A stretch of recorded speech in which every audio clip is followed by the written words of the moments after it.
Anybody can get a traffic infraction or a traffic offense, and many times it occurs to those who least expect it. I have had clients who have come in with a prior clean driving record who are in their mid-50s who all of a sudden pick up 3 traffic tickets in a row. It can happen at any time, and it's important to try and defend yourself as soon as possible in the process to avoid a license suspension action.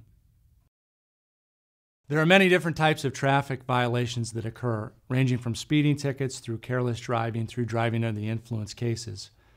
Those each demand a different type of investigation.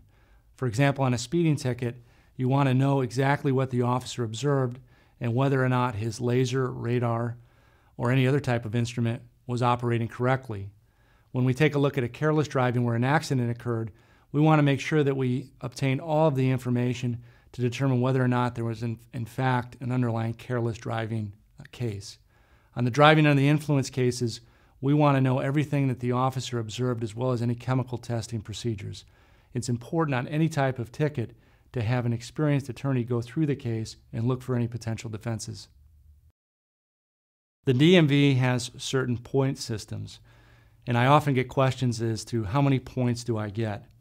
For a person who's over the age of 21, you get 12 points.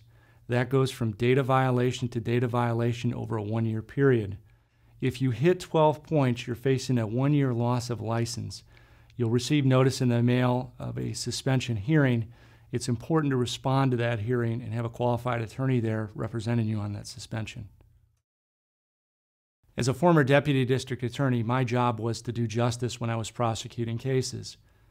A person can pick up a traffic violation at any time, and many people have clear driving records. When a person came in with a clear driving record, I took that into account on the disposition. As a defense attorney, if a person has a clear driving record, that will certainly help.